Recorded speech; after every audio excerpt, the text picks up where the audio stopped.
తీసుకుని బండి తీసుకుని డ్రైవ్ తీసుకుంటారా?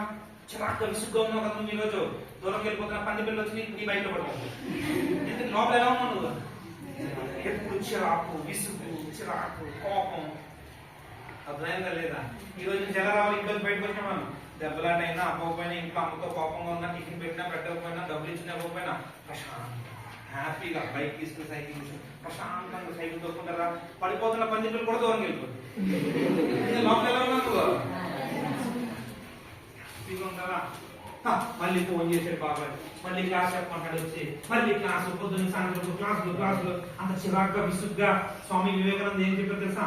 తాను చేసే చిన్న చిన్న పనులకి విసుక్కుంటూ గొనుక్కుంటూ చేసేవాడికి ముందు లోపల ప్రశాంతత ఉండదు, తర్వాత బయట సక్సెస్ రానే రాదు. ఆ ఫీల్డ్ లో ఏ ఫీల్డ్ అయినా సరే. నా ఫీల్డ్ ఏంటండి? Teaching field. ఎలా చేయాలి?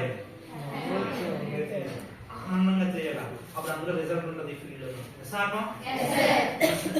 కొనుక్కుంటూ పొద్దున్న సాయంత్రం వరకు చిరాగ్గా.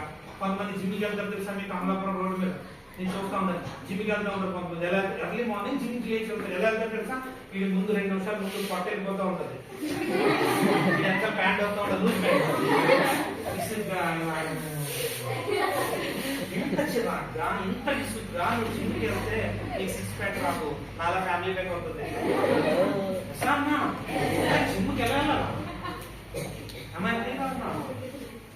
యాక్టివ్గా ఉండాలా? ఉల్లాసం భక్తంగా లేచిగా జిమ్కి వెళ్తే ఎంతమంది బుక్స్ ఓపెన్ చేయమన్నప్పుడు సార్ వచ్చి యాక్టివ్గా ఓపెన్ చేస్తారు, ఎంతమంది తిట్టుకుంటూ ఓపెన్ చేస్తున్నారు. మీరు ఇక్కడ పేజీ ఓపెన్ చేస్తే 6th క్లాస్ అని చెప్పడుతుంది, ఓ పేజీ 7th క్లాస్ వెళ్ళిపోయింది. అంత